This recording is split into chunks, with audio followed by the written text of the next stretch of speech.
Eu saúdo os irmãos com a graciosa paz do Senhor, amém?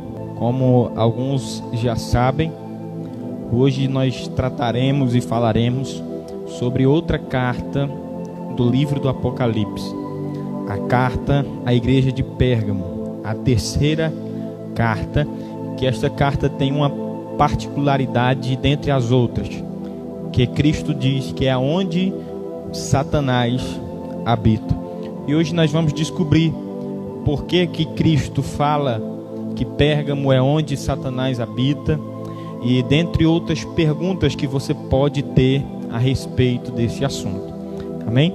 Então, para iniciarmos, abra a sua Bíblia, o livro do Apocalipse, o capítulo é o de número 2 e o verso é o de número 12.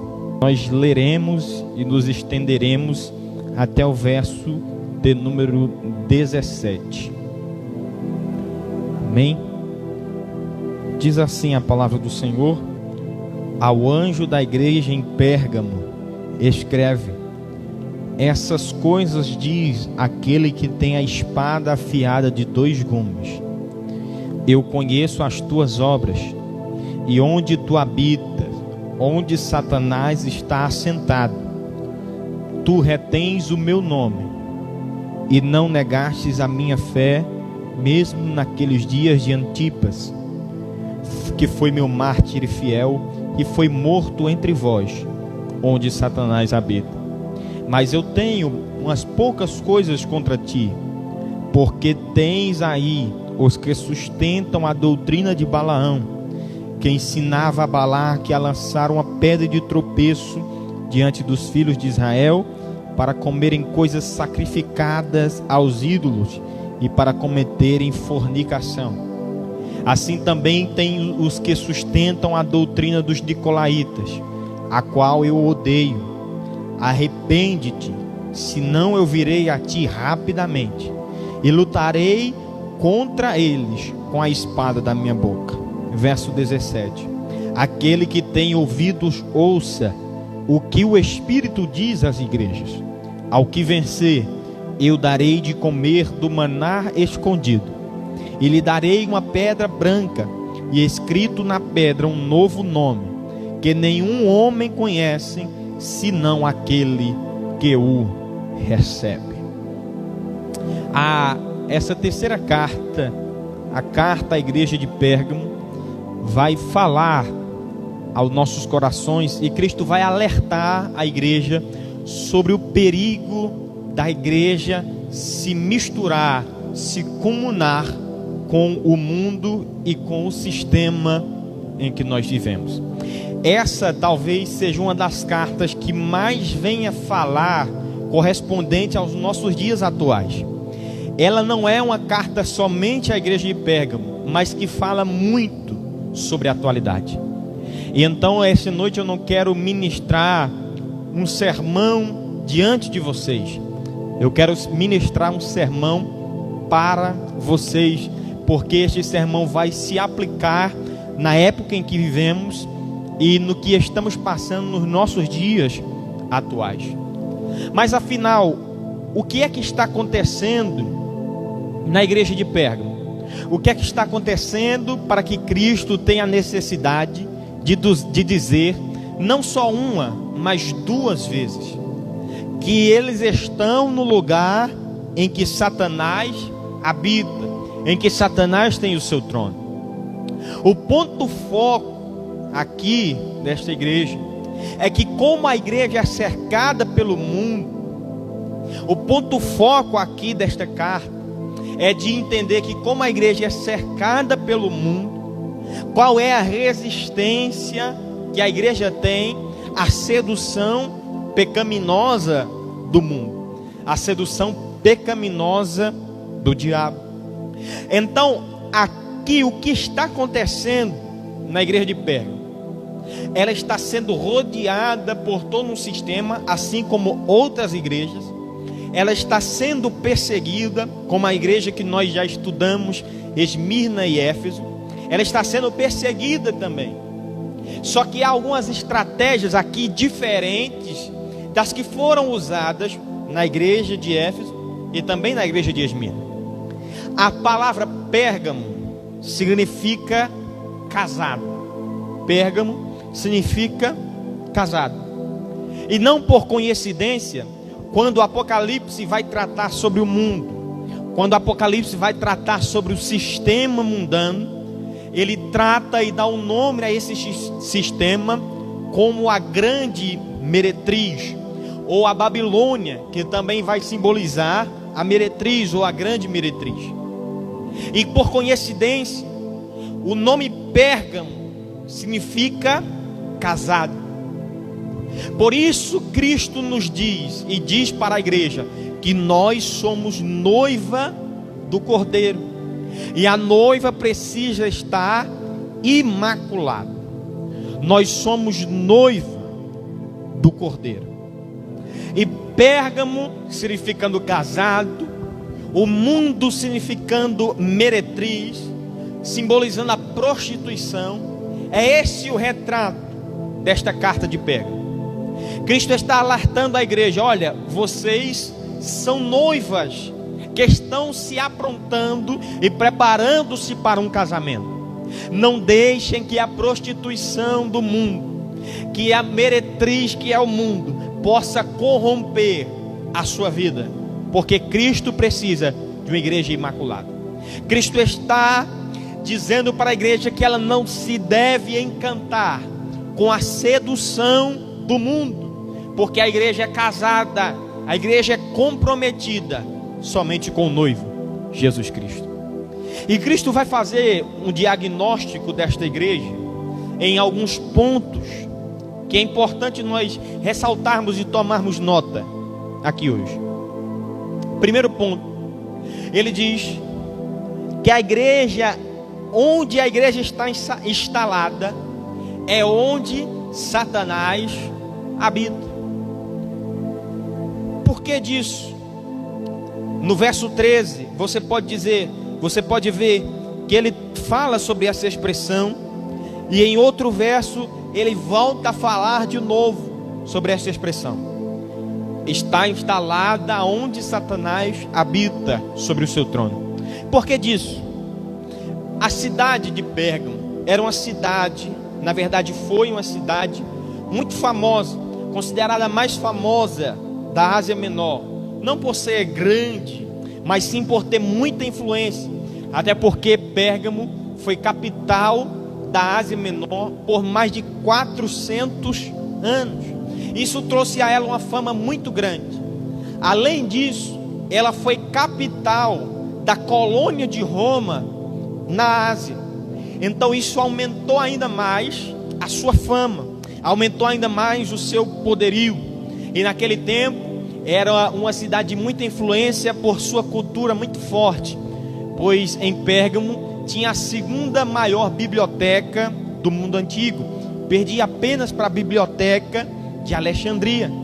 Você que já estudou história, lembra-se que em Pérgamo foi criada o primeiro pergaminho, que veio após o papiro. Foi esta cidade que deu esta inovação do pergaminho. Era uma cidade muito famosa, muito conhecida. Mas por que Satanás habita ali? 3 pontos, vamos falar disso. Primeiro, a cidade de Pérgamo, por ser muito conhecida e muito famosa, foi colocada lá o templo de Zeus.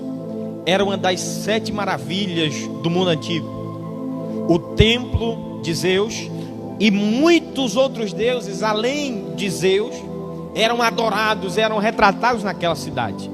Os historiadores dizem que ao amanhecer podia-se ver incensos e fumaças de todos os lugares daquela cidade, porque era uma cidade pagã, em que se adorava muitos deuses. E não só por isso, era também o centro do culto do Deus da cura. Eles acreditavam que um Deus chamado Esculápio era considerado o Deus da cura. Você pode ver como Esculápio ou também como Deus serpente. Para você ter noção, era tão forte a adoração a esse Deus, que até nos dias de hoje isso reflete. Se você pegar o símbolo da medicina, aquelas 2 cobras entrelaçadas, Isso ali é um parafraseamento, é uma simbologia sobre esse Deus, o Deus Esculápio, o Deus da serpente. E vinham pessoas de muitos lugares, de todas as nações, para se encontrar em Pérgamo por causa desse Deus, por causa que acreditavam que esse Deus podia curá-las. E como se não bastasse isso, ainda tem o terceiro ponto. Pérgamo foi a primeira cidade dentre todas a construir um templo para adorar ao governador César. E todos os moradores em Pérgamo e em Roma eram obrigados, pelo menos uma vez por ano, ir até este templo e dizer: César é o Senhor, e adorar ali a César. E como a igreja se opunha a este pensamento e queriam adorar somente a Cristo, então muitos e muitos cristãos eram mortos por não adorarem a César e adorarem somente ao Senhor. E quando Deus fala aqui que o trono de Satanás está em Pérgamo, não quer dizer de algo físico, geológico, de um prédio, de uma fundação, de uma capital, de um centro. Não. Deus está dizendo que os planos de Satanás já estão enraizados no sistema daquela cidade. Aquela cidade está sendo governada pelo diabo. Pérgamo nega a Cristo e incita a adoração e o culto a deuses pagãos. E Satanás já está instalado ali naquele lugar. E quando Cristo fala aqui: eu conheço as tuas obras e onde tu habitas, onde Satanás está assentado, Cristo está dizendo: eu sei o meio em que vocês estão inseridos. Tudo em volta ao seu redor está sendo dominado e está contaminado pelo diabo.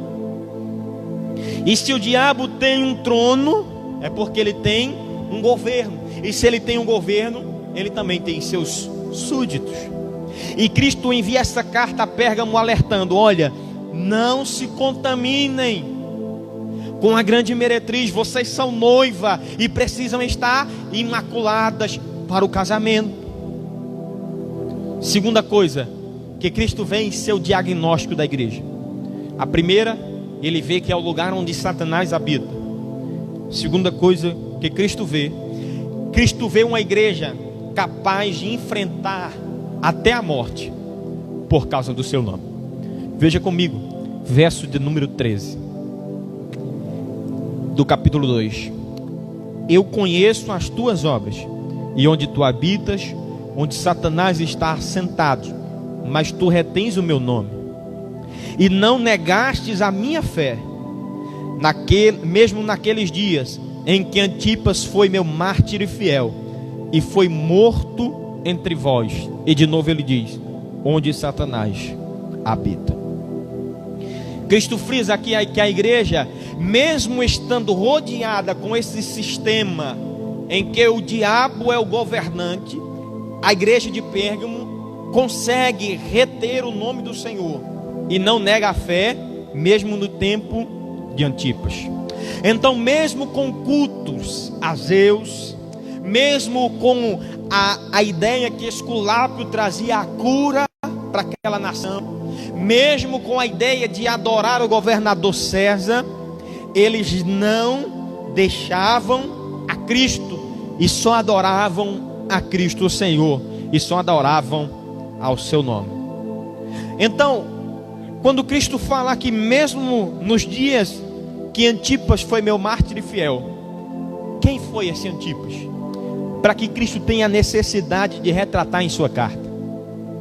Antipas foi o pastor da igreja de Éfeso. E a história vai contar de algo até macabro, mas que esse Antipas foi submetido a adorar ao governador, e por não querer adorar, querer somente adorar ao Senhor, ele foi colocado dentro de um boi de bronze. E este boi, com Antipas dentro, foi jogado no fogo até que chegasse ao ponto de ebulição do bronze, até que o bronze ficasse totalmente vermelho e começasse a derreter. E assim, Antipas morreu dentro do boi de bronze, morreu asfixiado e também, logicamente, morreu queimado pelo amor do Evangelho e por amor a Cristo. Esse é o Antipas que está falando aqui.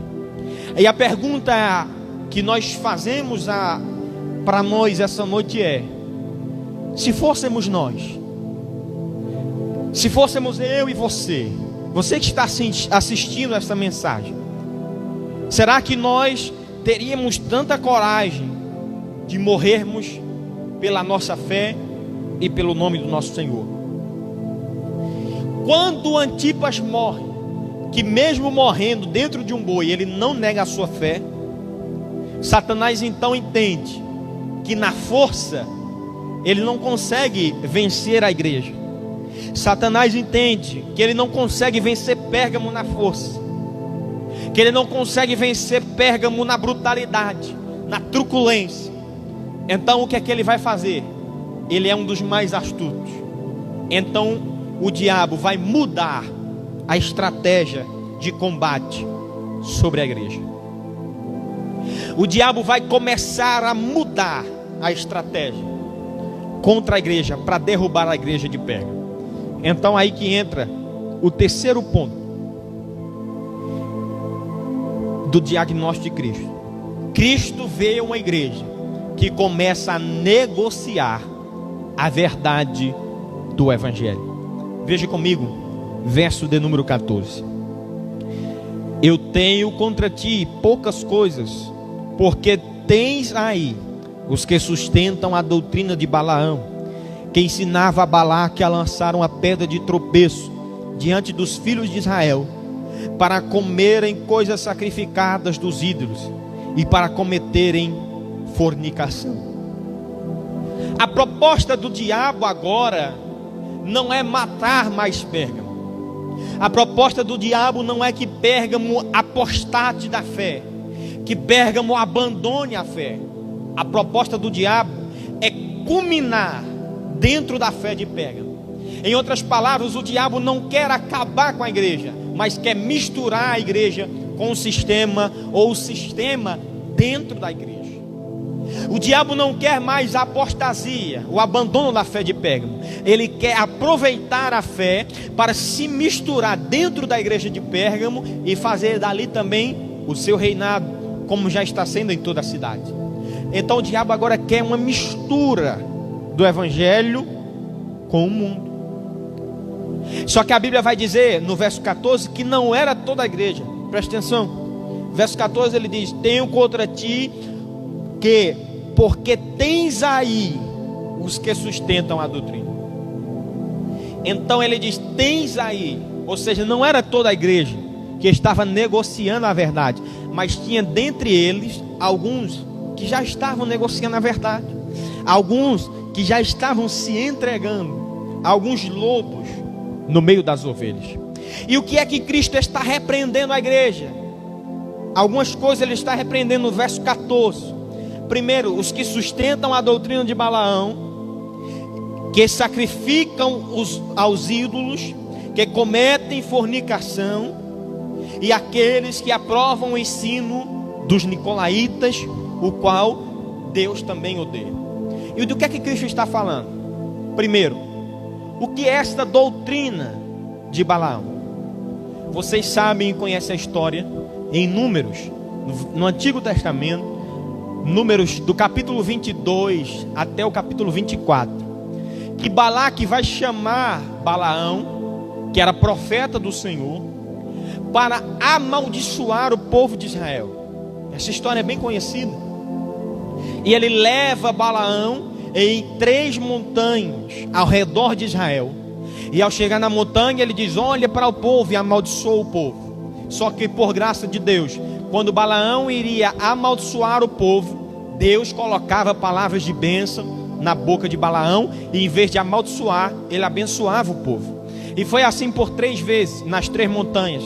Então Balaão olhou para Balaque e disse: olha, não há como amaldiçoar esse povo, porque o seu Deus está com eles. Então só há como vencer o povo de Israel de uma forma: não é amaldiçoando, não é mandando exército para matar o povo. Balaque, você vai colocar seus moços e suas moças no meio do povo de Israel, moças bonitas, moços atraentes, para que o povo de Israel se comuniquem com eles, se comunem com eles, que eles se casem, tenham filhos, e assim, em algum tempo, o povo de Israel vai começar a praticar as práticas do teu povo, Balaque. Então Balaque assim fez, e foi aí a queda de Israel, porque o povo de Israel começou a se comunar com o povo de Balaque, a adorar aos deuses de Balaque, e assim caiu no erro e no descrédito. E é isso que Deus está detestando aqui na igreja. E é exatamente o que está acontecendo em Pérgamo. O diabo está querendo entrar na igreja e se misturar com o povo. E Deus está dizendo: olha, tem dentre vocês os que já estão misturados, os que defendem a doutrina de Balaão, mas eu reprovo. E Deus fala mais: aqueles que defendem o ensinamento ou a pregação dos nicolaítas. Se você vê, a gente já falou sobre os nicolaítas na igreja de Éfeso. Veja, Apocalipse capítulo 2, verso de número 6, na igreja de Éfeso. Mas tu tens isto: odeia os atos dos nicolaítas, que eu também odeio. Nós falamos sobre isso. Os nicolaítas queriam modernizar o evangelho, mas para Éfeso Deus está falando dos atos dos nicolaítas. Para Pérgamo é algo mais pesado. Deus está falando que eles aprovam e deixam praticar dentro da igreja os ensinamentos dos nicolaítas. E os atos dos nicolaítas era modernizar o evangelho. E agora é diferente, é ensinamento, não ato mais. E qual era o ensinamento dos nicolaítas? O ensinamento dos nicolaítas era exatamente esse: peque, porque quanto mais você pecar, mais a graça de Deus tem oportunidade de trabalhar na sua vida. Esse era o ensinamento dos nicolaítas: peque, quanto mais você pecar, mais a graça de Deus tem oportunidade de fazer algo em sua vida. E outra, vá para o mundo e compartilhe daquilo que eles fazem, porque a igreja não precisa ser prendida. Vá para lá, compartilhe do que eles fazem e ofereçam a graça de Deus. E você olha para mim e diz: mas como é que o povo acreditava nisso? Simples, porque eles tinham uma base. Abra comigo Romanos capítulo de número 5, verso de número 20. Como é que eles deixavam eles pregar isso dentro da igreja? Eles pregavam esta heresia usando a palavra. E hoje você vai aprender que se alguém usar isso para este contexto, está errado. Olha, Romanos capítulo 5, verso 20. Além disso, veio a lei para que a transgressão abundasse, mas onde o pecado abundou, superabundou a graça de Deus. Então os nicolaítas pegavam esse texto e diziam: está aqui, ó, aonde o pecado abundar, a graça vai superabundar. Então ele dizia: vão, pequem, porque quanto mais vocês pecarem, mais a graça de Deus cairá sobre a vossa vida. Mas isso é totalmente errado se pensar assim. E a própria Bíblia vai responder, porque o problema é esse: não é você usar o texto para interesse seu, mas você usar um texto isolado, sem contexto, ou sem ler o que vem depois. Quer ver, ó? Passe somente 2 versículos. Romanos capítulo 6, verso de número 1. Olha o que é que Paulo vai dizer: o que diremos então? Permaneceremos no pecado para que a graça abunde? Isso é Paulo que está dizendo. Verso 2: de forma alguma, como nós que estamos mortos para o pecado, viveremos ainda nele. Então Paulo, 2 versículos depois, rebate e acaba a doutrina dos nicolaítas dizendo: não permaneçam no pecado. Ele diz: permaneceremos nós no pecado para que a graça abunde? De maneira alguma. Como nós que já estamos mortos para o pecado, viveremos então para ele. Então Paulo, sem que eu precisasse nem explicar, ele rebate a doutrina dos nicolaítas. E Deus está dizendo: olha, tem dentre vós os que já se comunaram com o diabo, os que aceitam a doutrina de Balaão, e tem dentre vós os que estão pregando o ensinamento dos nicolaítas. Ou seja, tem dentre vós os que estão pregando para a igreja pecar, para a igreja errar, para que a graça abunde. E Deus está dizendo: eu odeio o ensinamento dos nicolaítas. Verso 15 do capítulo 2 de Apocalipse: assim também tem os que sustentam a doutrina dos nicolaítas, o qual eu odeio. Deus ama o pecador, mas abomina e extermina o pecado. E é isso que Deus está dizendo aqui sobre a doutrina de Balaão e sobre os ensinamentos dos nicolaítas. Mas vamos prosseguir. Paulo então responde isso.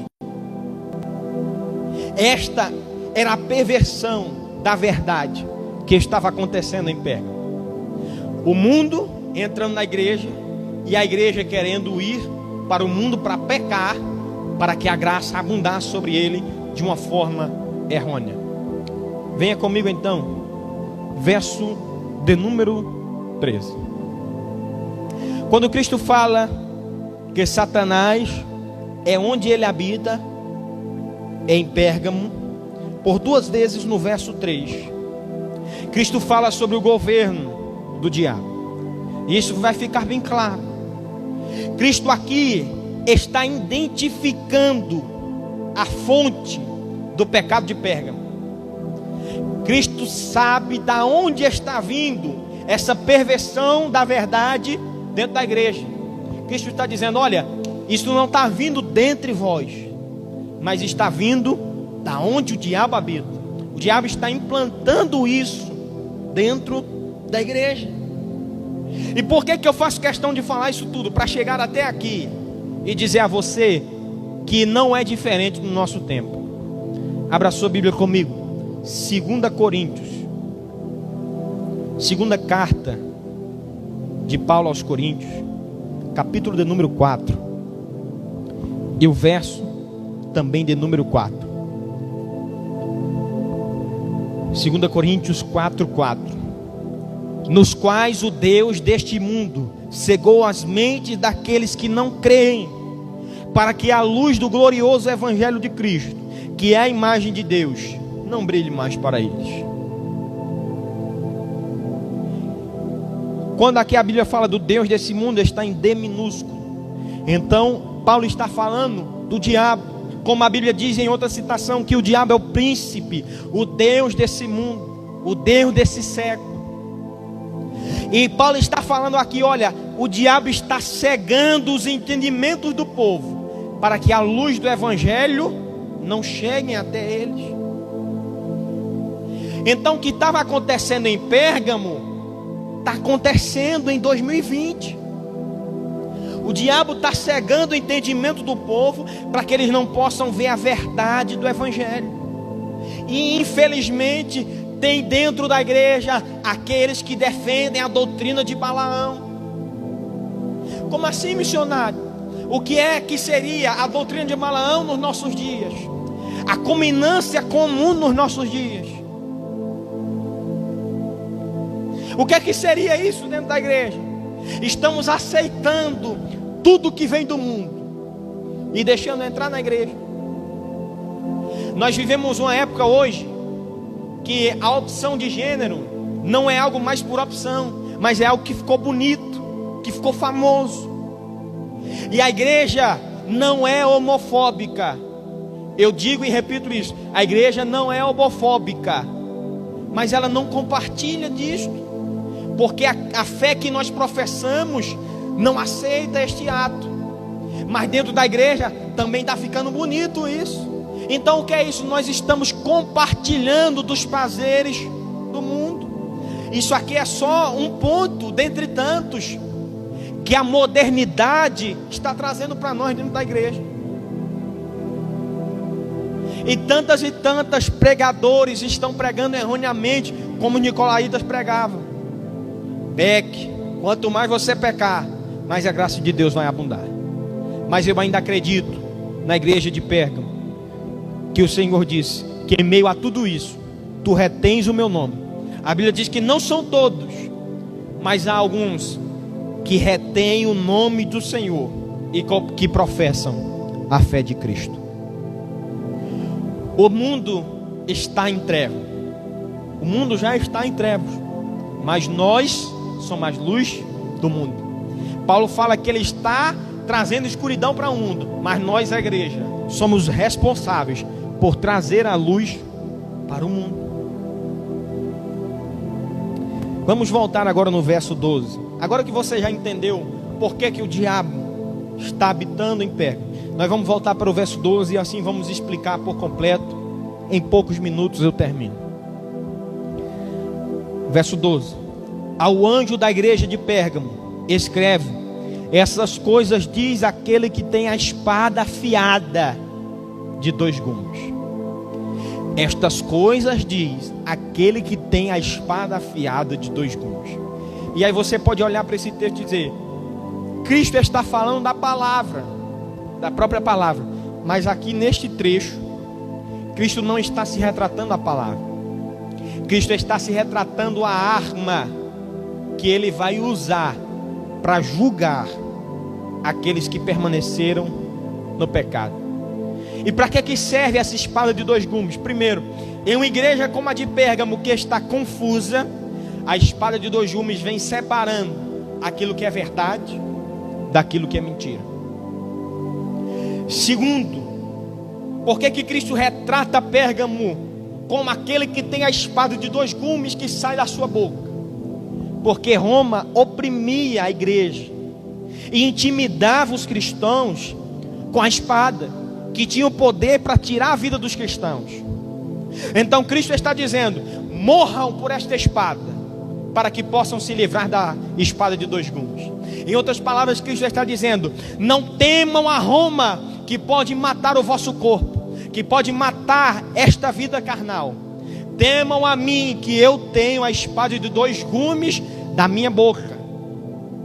Cristo está dizendo: aquele que não ficar firme, aquele que se comunar com o sistema mundano, sofrerá o julgamento da espada. Parece até estarrecedor, mas este julgamento será muito mais terrível do que somente o que está descrito neste verso. E é por isso que ele vem à igreja no verso 16. Venha no verso 16. Arrepende-te, senão eu virei a ti e lutarei contra ti com a espada da minha boca. Quando Cristo diz arrepende-te, este é para a igreja. Quando ele diz que lutará, que virá com a espada, é para aqueles que desviaram e para aqueles que deixaram o caminho de Cristo e o caminho do Senhor. Então, por que toda a igreja então deve se arrepender?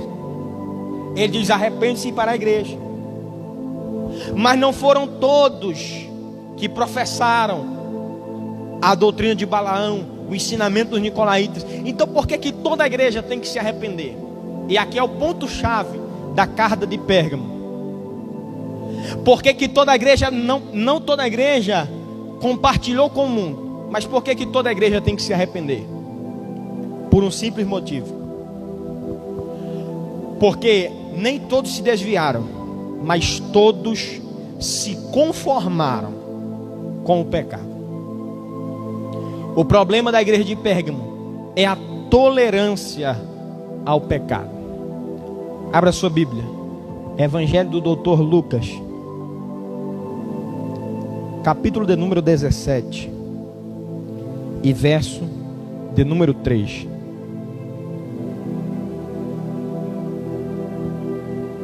Lucas 17, verso 3. Tomai cuidado de vós mesmos, e se teu irmão peca contra ti, repreende-o, e se ele se arrepender, perdoa-lhe.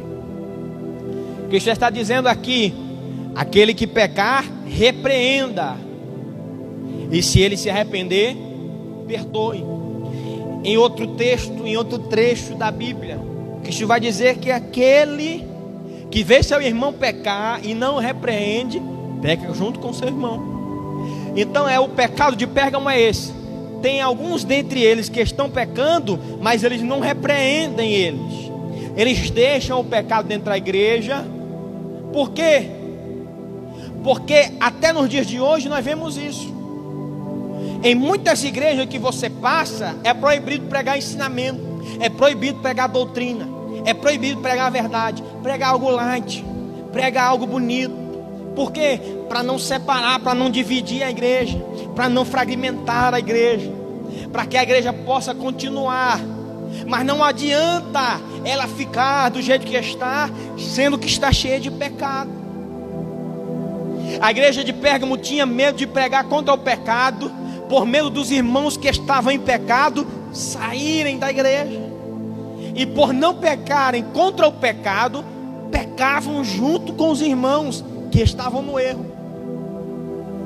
Em meio a esta tolerância, a igreja se tornou conveniente com o pecado.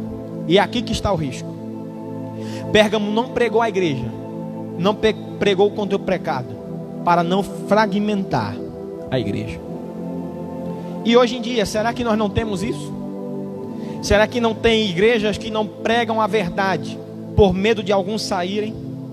Será que não temos algumas igrejas que até pregadores de fora são taxados alguns assuntos de falar na igreja por causa de alguns irmãos? Essa é uma verdade nos nossos dias. Então vamos para o último verso, verso de número 17, para terminarmos essa noite. Verso 17: aquele que tem ouvidos, ouça o que o Espírito diz às igrejas. E aqui a parte boa: ao que vencer, darei de comer do maná escondido. Segura aqui. Ao que vencer, darei de comer do maná escondido. Cristo agora está premiando a igreja vencedora. Cristo agora está premiando a igreja que não compactuou com a doutrina de Balaão, a igreja que não ouviu os ensinamentos dos nicolaítas, a igreja que não se prendeu ao pecado, a igreja que não se vendeu para o governador César, a igreja que não adorou outro Deus senão o Senhor dos céus. Então Cristo agora vai premiar a igreja. E o primeiro prêmio é: aquele que vencer, darei de comer do maná escondido. O que é isso? Maná escondido. Era o pão que alimentou o povo de Deus em meio ao deserto, por exemplo. Alguns historiadores dizem que quando Nabucodonosor foi destruir o templo de Deus, Jeremias, o profeta, tirou o pote de maná de dentro da arca e escondeu ele em uma fenda do Monte Sinai. E ali então seria o maná escondido, e Deus estaria se referindo a essa história. Mas isso não tem comprovação, isso não tem base. Então não é isso que o texto está querendo dizer. Isso é só uma posição, isso é só uma variante da história. Na verdade, o que o texto está mesmo querendo dizer, o que o texto está querendo nos dizer, é que aqueles que não se contaminaram com os manjares do mundo, que não se assentaram à mesa dos escarnecedores, vão comer o verdadeiro maná, o maná escondido, o verdadeiro maná, que está escondido por quê? Porque ele está reservado para os fiéis em Cristo. E que maná é esse? O próprio Cristo, o pão vivo que desceu do céu. Então, o maná escondido refere-se a Cristo. E ele continua: ao que vencer, darei de comer do maná escondido. Verso 17 ainda: e lhe darei uma pedra branca. Uma pedra branca. Em algumas traduções pode dizer uma pedrinha branca. No tempo antigo, há muitos anos atrás, o júri era feito assim: quando o réu era colocado para ser julgado, o júri votava por pedras. As pedras pretas fossem a maioria, o réu seria condenado. Mas se as pedras brancas fossem a maioria, o réu seria absolvido. Então, quando Cristo olha para a igreja, olha que coisa linda.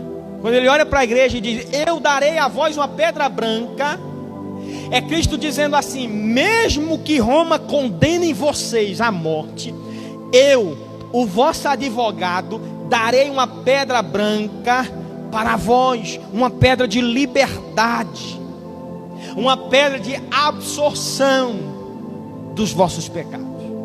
Mesmo que Roma condene vocês, eu absorverei os vossos pecados e deixarei a pedra branca.